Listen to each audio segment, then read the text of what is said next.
Welcome to Talk About It in English. I am Sarah, and I am so happy you are here with us today. And I am Mark. Hello, everyone.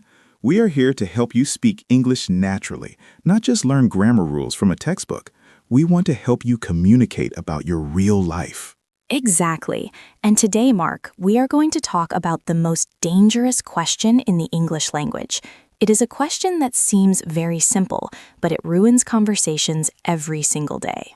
That sounds serious, Sarah. What is this dangerous question? Is it about politics or religion? No, nothing like that. It is much simpler. The question is, how was your day? Ah, I see. How was your day? It sounds friendly. Why is it dangerous? It is dangerous because most English learners kill the conversation immediately when they answer it. Mark, let's try it. Imagine I am your neighbor. We meet near the mailbox. Hey, Mark, how was your day? It was good. See, that is the problem. Wait, what did I do wrong? I answered your question. My day was good, so I said it was good. Yes, grammatically you are perfect, but conversationally you just put up a wall. When you say it was good or it was fine or I am busy, you are basically telling the other person that you do not want to talk. You are closing the door. I see what you mean. It is a conversation stopper. But Sarah, sometimes learners answer this way because they are nervous. They panic. Their mind goes blank. They know they did things, but they cannot find the words quickly, so they just grab the easiest word, which is good. Exactly. That is the pain point we are solving today. If you are watching this and you feel stuck when someone asks you, how was your day? This episode is for you. We are going to teach you a simple 3-step formula to give a real answer. It is not about telling your whole life story, and it is not about being boring. It is about making a connection. I love formulas. They make things easy to remember. So what is the plan? The formula has 3 parts. Step 1 is the highlight, step 2 is the feeling, and step 3 is the bounce back. If you use these 3 steps, you will sound fluent, friendly, and natural. Okay, step 1, the highlight, step 2, the feeling, and step 3, the bounce back. Let's start with step 1, the highlight. What does that mean? The highlight means you choose one specific thing that happened, just one. The biggest mistake learners make is thinking they have to list everything. They think they need to say, I woke up at 7, I had toast, I took the bus, I arrived at work, I checked email. Oh no, that is boring. Even I am falling asleep listening to that. Exactly. Native speakers do not list their schedule. They pick one event that stood out. It could be something good, something bad, or something funny. It's the headline of your day. So instead of the list, I should just pick the most interesting moment? Yes, and to do this, we need to use the past tense correctly, but we can also use some specific phrases to make it sound better. For example, instead of just saying I worked, you can say I managed to finish a big project. I like that phrase, managed to. It implies that it was difficult, but you succeeded. I managed to finish a big project. Right. Or if something went wrong, you can use the phrase deal with. For example, I had to deal with a difficult client. I had to deal with. That's very common. It shows that you had a problem and you handled it. It's much more interesting than saying I worked. Exactly. Let's look at another one. If you finally did something you have been waiting to do, you can use the word finally. For example, I finally cleaned out my garage. Okay, I see the pattern. You are taking a simple action, but you're adding a little bit of detail to make it a story. I managed to, I had to deal with, or I finally. Yes, let's practice this, Mark. I'm going to ask you about your day again. I want you to use the highlight method. Do not say it was good. Pick one thing. Ready? I am ready. Hey, Mark, how was your day? Well, I had to deal with a broken printer all morning. It was a nightmare. Perfect. See the difference? Suddenly, I am interested. I want to know more about the printer. I can picture you fighting with the machine. It creates a picture in my mind. It feels different too. It feels like I am actually sharing my life, not just being polite. That is the goal. Now, let's try a positive one. Use the phrase manage to. Mark, how was your day? It was great. I finally managed to book my tickets for my holiday in Spain. Wonderful. Now I have so many questions to ask you. Where in Spain? When are you going? The conversation is alive. Okay, so step 1 is the highlight. Pick one specific event and use a strong verb phrase like manage to or deal with. What is step 2? Step 2 is the feeling. This is where you connect the event to an emotion. This is the part that makes you sound human. So I need to say how I felt about the highlight? Yes, and we need to move away from basic words like happy or sad. Those words are fine for beginners, but our listeners are ready for more. If you want to talk about real life, you need real emotions. Can you give us some examples of better emotion words? Of course. Let's go back to your broken printer example. You said it was a nightmare. How did you feel? I felt angry. Angry is okay, but a native speaker might say, I was so frustrated. Frustrated. That is a great word. It means you are trying to do something, but something is blocking you. I was so frustrated. Exactly. Or maybe you felt annoyed. It is a little less strong than angry, but it shows you were irritated. I was annoyed because it took 2 hours to fix. Okay, what about the holiday example? I said I managed to book my tickets. I felt happy. What is a better word? You could say relieved. Relieved means you were worried you wouldn't get the tickets or that it was a long process, and now the stress is gone. I am so relieved it is done. I like that, relieved. Or maybe excited? Excited is always good. Or satisfied.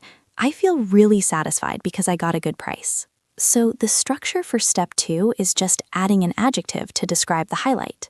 Yes, and you can do this in a separate sentence or you can combine it. Let's try to put step 1 and step 2 together. Mark, try the printer story again. Highlight plus feeling. Okay, I had to deal with a broken printer all morning, so I was really frustrated. Excellent. Do you hear how natural that sounds? It flows perfectly. Now try the holiday story. Highlight plus feeling.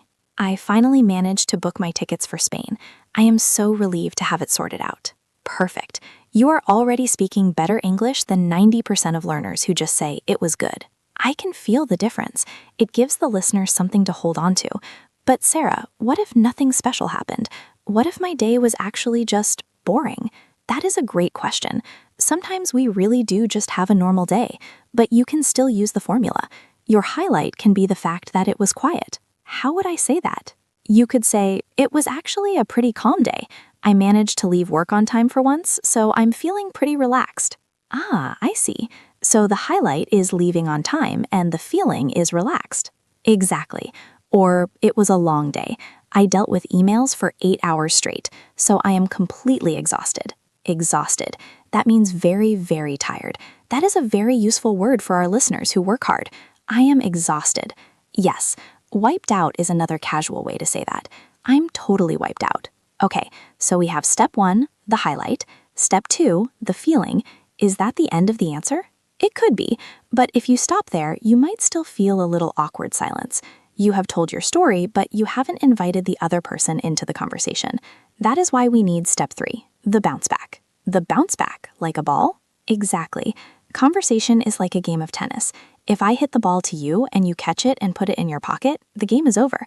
You have to hit it back. And usually, learners hit it back by saying, and you? Yes, and you is not wrong. It is polite, but it is a little lazy, and sometimes it can sound a bit robotic. How was your day? Good. And you? Good. End of conversation. We want to avoid that. So how do we bounce back better? We bounce back by asking a specific question related to the other person, or a more open question that invites a story. Instead of, and you, try saying, how has your day been going? It is a small change, but it sounds more interested. How has your day been going? Yes. Or if you know something about their life, ask about that. This is the pro level. For example, if you know I had a meeting this morning, don't ask, how was your day? Ask, how did your meeting go? That shows you remember details. People love that. Exactly. But let's assume you don't know my schedule. A great bounce back question is, did you get up to anything interesting? Did you get up to anything interesting? That is a nice phrase. Get up to means do. Yes, it's friendly and casual. Or simply, what about you? Did you have a busy one? Did you have a busy one? I hear that a lot in the UK. Have a busy one? Referring to the day. Yes. So let's put all 3 steps together. The highlight, the feeling, the bounce back. Mark, I'm going to be the neighbor again. I see you walking your dog. Hey Mark, long time no see. How was your day? Okay, let me think. Highlight, I finished a report. Feeling, tired but happy. Bounce back, ask about you. Here I go. It was okay, thanks. I finally managed to finish this big report I've been working on, so I'm feeling pretty satisfied but a bit tired. How about you? Did you have a busy day? Mark, that was fantastic. That was a full, rich, natural English response. If you said that to me, I would immediately start talking about my day. I would say, "Oh, congratulations on the report. My day was crazy. And suddenly we are friends talking. It feels much less scary when I have a structure. I don't have to search for words. I just need one event, one feeling, and one question." Exactly. And the beauty of this system is that it works for everything. It works for how was your weekend? It works for how was your trip? It works for how was the movie? Let's try that. Let's adapt the formula for how was your weekend. Okay, same steps. Step 1, highlight. What did you do? Step 2, feeling. How was it? Step 3, bounce back. So if someone asks, "How was your weekend?" I shouldn't say, "It was good." Please don't. Tell me one thing you did. Okay, it was great. We managed to go hiking in the mountains before it started raining. Great highlight. Managed to go hiking. Now add the feeling. It was so refreshing to be out of the city. Perfect. Refreshing. That is a great adjective for a weekend trip. Now bounce back. Did you get up to anything nice? Boom. Perfect answer. It was great. We managed to go hiking in the mountains before it started raining. It was so refreshing to be out of the city. Did you get up to anything nice? That sounds so professional. It sounds fluent. It is fluent. Fluency isn't about knowing every word in the dictionary. It is about connecting your thoughts smoothly. Sarah, I think we should talk about the busy trap. A lot of people just answer, "I am busy," or "it was busy." Yes, this is very common, especially in work cultures. How are you? Busy. It is almost a badge of honor, but it is also a conversation killer. If you say, "I am busy," I feel like I am bothering you. I will walk away. So how do we talk about being busy without being rude? Use the formula. The highlight is the work. The feeling is the stress or the energy. The bounce back brings me in. So instead of, "I am busy," what could I say? You could say, "It has been non-stop today. I have been dealing with calls back to back, so I am a bit wired. Hopefully it calms down soon. How is your week looking?" Non-stop. I like that. It has been non-stop. And back to back means one after the other with no break. Yes, back to back calls. And notice the feeling word I used, wired. Wired, like a wire with electricity? Yes, it means you have a lot of energy, maybe too much caffeine, and you are stressed but awake. I am a bit wired. And the bounce back was, "How is your week looking?" That's a nice variation. Right. By using the formula, you admit you are busy, but you share it as a story. It's non-stop, not as a complaint or a rejection. This is really powerful stuff. It seems like such a small change, but it changes the whole vibe of the interaction. It really does. And before we finish, I want to give our listeners a challenge. But first, if you are enjoying this lesson and you want to learn more real-life English like this, please make sure you subscribe to the channel. We have new episodes every week to help you speak, not just study. Yes, please subscribe. It helps us a lot. Now, Sarah, what is this challenge? The challenge is to use this formula today. You don't even have to speak to do it. You can do it on your phone. On my phone? Like a text message? Exactly. I want you to open WhatsApp or Messenger or your text messages. Find a friend. It could be an English-speaking friend, or you can even practice this with a fellow learner. Ask them, "How was your day?" And when they reply? When they reply, they will probably ask you and yours, and that is your moment. Do not write good. Do not write good. Okay. Write a 3-part message. Part 1, what you managed to do or dealt with. Part 2, how you feel, exhausted, happy, relieved. Part 3, ask them a specific question. That is a great way to practice because you have time to think. You can write it, look at it, check your spelling, and then send. Exactly. Writing is a great way to build the habit. Once you do it in text messages a few times, it will be easier to do it when you are speaking face-to-face. I am going to try this with my brother today. I usually just send him emojis. Emojis are fun, but they don't practice your English. Sarah, can we do a quick rapid-fire round before we go? I want to test the listeners. I will give a situation, and you give me a highlight verb and a feeling adjective. Okay, let's do it. Situation. You went to the supermarket and it was incredibly crowded. Highlight phrase. I had to battle the crowds. Feeling. Stressed. Nice. I had to battle the crowds. Situation. You cooked a new recipe for dinner and it was delicious. Highlight phrase. I tried out a new pasta dish. Feeling. Proud. proud. I like that. You can be proud of pasta. Why not? Situation. You had a meeting with your boss and it went better than expected. Highlight phrase. I managed to get my ideas approved. Feeling. Thrilled. Thrilled. That means very excited and happy. Okay, last one. Situation. You did absolutely nothing all Sunday. Highlight phrase. I caught up on some sleep. Feeling. Recharged. Recharged. Like a battery. That is a great word for Monday morning. I feel recharged. See, you have the vocabulary. You just need to plug it into the formula. Highlight, feeling, bounce back. It is simple but effective. One last tip, Mark. When you practice this, pay attention to your intonation, your voice music. What do you mean? If you say the words with a flat voice, it still sounds robotic. I managed to finish my work. I am happy. That sounds like a computer. Right. You have to match your voice to the feeling. If you say, I am exhausted, drop your voice. Sound tired. I am exhausted. I am exhausted. If you say, I am thrilled, make your voice go up. I am thrilled. I am thrilled. Your body language and your voice carry half the meaning, so don't be afraid to act a little bit. That is great advice. English is a very musical language. It is. Okay, Mark, I think our listeners are ready. They have the formula, they have the vocabulary, and they have the challenge. I think so too. Remember, everyone, English is for connection. It is for sharing your life. Don't hide behind "it was good." Share your story. One highlight, one feeling, one bounce back. You can do this. Thank you so much for listening to Talk About It in English. If you try the challenge, let us know in the comments how it went. We love reading your stories.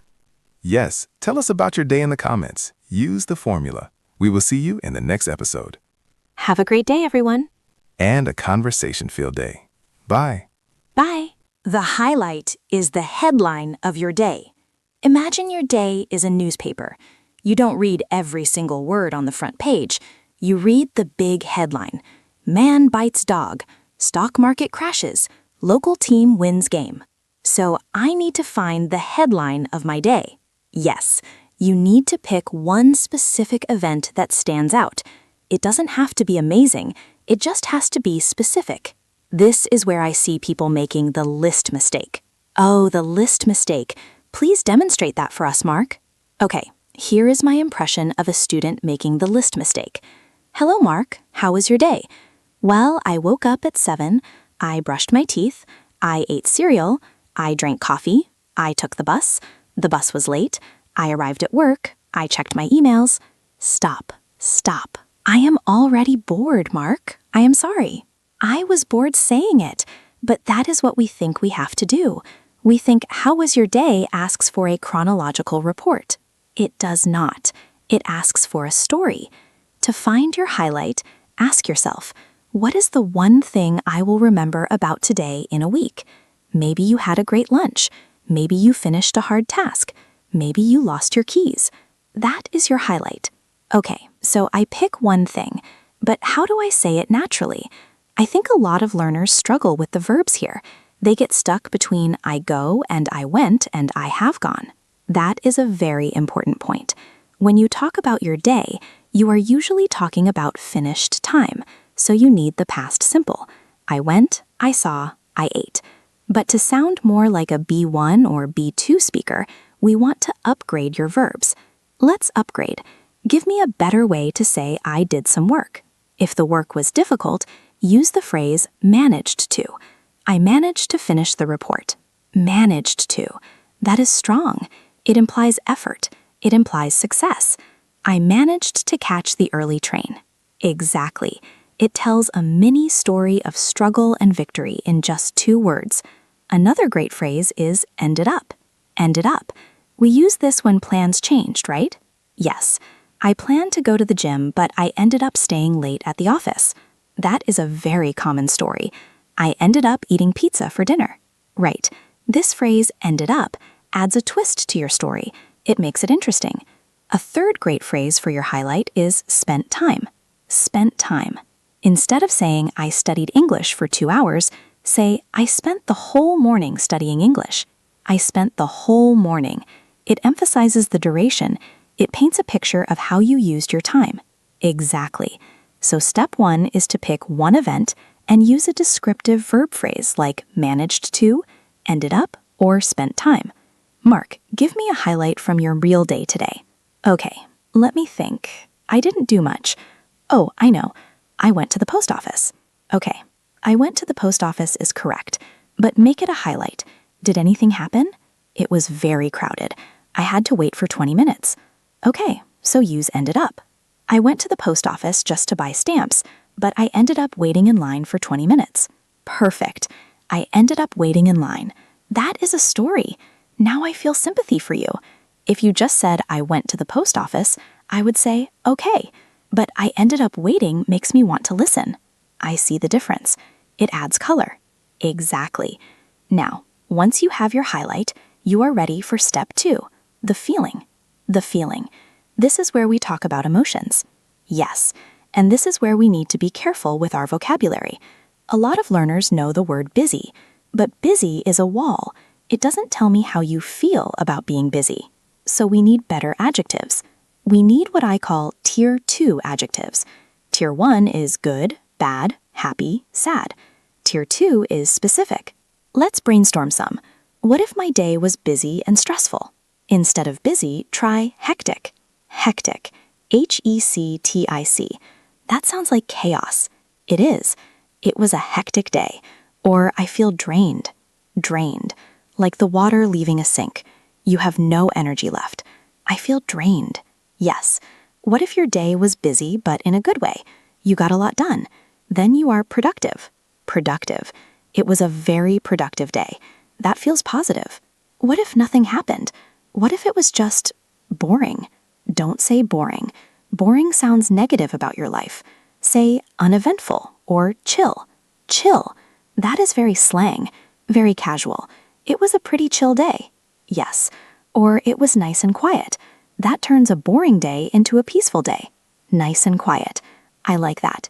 Now, Mark, I need to pause here for a grammar warning. This is a classic mistake I hear every week. Is it the difference between ed and ing? It is.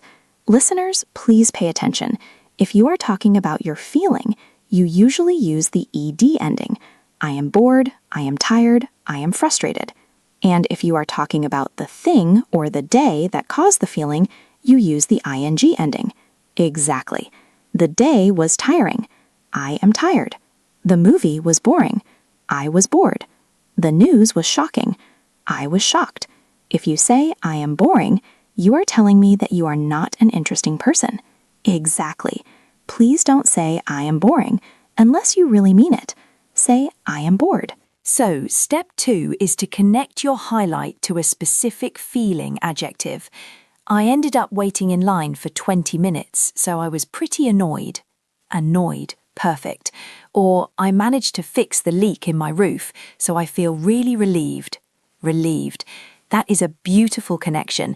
You had a problem, you fixed it, now you feel light. Okay, so we have the highlight, what happened, and the feeling, how it felt. Is the conversation over? Not yet.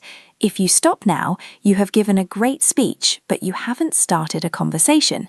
You need step 3, the bounce back. The bounce back. This is where we return the ball to the other person. Yes, and this is where culture comes in. In English-speaking cultures, especially in the US, UK, Canada, Australia, conversation is a shared activity. It is like a dance. If I step forward, you step back. If I speak, you speak. If you just answer and stop, it feels rude. It feels like you don't care about me. So I have to ask a question, but usually I just say, and you? And you is the survival option. It is better than nothing, but we can do better. We want to ask a bridge question. A bridge question. What is that? It is a question that builds a bridge from your story to their story. There are 2 types. The first type is the echo question. You ask about the same topic you just talked about. For example, if you just talked about being busy at work, ask them about their work. I was totally drained from meetings. How was your workload today? How is your workload? That is specific. Or if you talked about traffic, ask about their commute. Traffic was a nightmare. How was your drive in? I see. You are keeping the topic alive. How was your drive in? The second type of question is the open invitation. This is for when you want to change the topic or you don't know what they did. This is where "did you get up to anything much" comes in. Yes. Did you get up to anything interesting? Or what about you? Have you had a good one? Have you had a good one? That implies have you had a good day? Yes. Let's practice a full bounce back. Mark, imagine you just told me about your productive day. You feel satisfied. Now bounce it back to me. Okay, I managed to finish my project, so I am feeling pretty satisfied. How about you? Did you get up to anything fun? Perfect. Did you get up to anything fun? Now I have permission to tell you about my trip to the park. You have opened the door for me. This is really just about being a good friend, isn't it? It is. Speaking English isn't just about transmitting information. It is about building relationships. When you use the bounce back, you are saying, I care about you. I want to hear your voice. That is a lovely way to think about it. It takes the pressure off being correct and puts the focus on being connected. Exactly. Now, I want to take a moment to practice this. We are going to do a shadowing workout. Shadowing, that is when the listeners repeat after us, right? Yes, I am going to say a sentence using our formula. I will leave a quiet space of silence. I want you, the listener, to speak out loud in that silence. Copy my speed, copy my emotion. Don't just read it, act it. Okay, let's do a stressful workday scenario first. Listen and repeat. It was incredibly hectic today.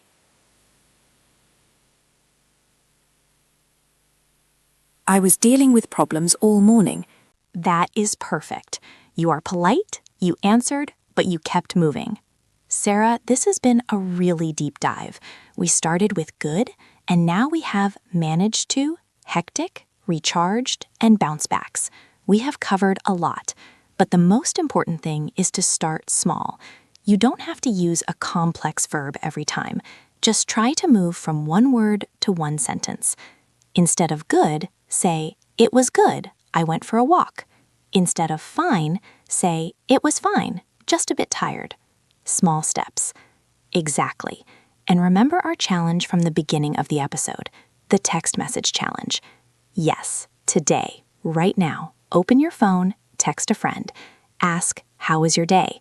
And when they ask you back, use the formula. Highlight, feeling, bounce back. Write it out, look at it, send it. It is the safest place to practice. And if you are feeling brave, put your answer in the comments of this video. We want to know, how was your day? Yes, tell us in the comments. I managed to watch this video, so I feel inspired. And I want to know, how was your day, Sarah and Mark? Oh, that would be a great comment. I would love to answer that. Sarah, before we go, do we have any final advice for the listeners who still feel nervous? My final advice is this. People are not judging your grammar. They are listening to your life. When someone asks, how was your day? They are giving you a gift. They are giving you a moment of their attention. Accept the gift. Give them a little piece of your life back. If you say, I goed to the store instead of I went, nobody cares. They care that you went to the store. That is beautiful. Connection over perfection. Connection over perfection, always. Thank you so much for joining us on Talk About It in English. We hope you feel a little more ready to face the world. Don't forget to subscribe if you want to keep building your real-life English with us. We have a lot more topics coming up. Work, travel, health, relationships. We are going to talk about it all. And we will help you talk about it too. See you in the next episode. Bye, everyone.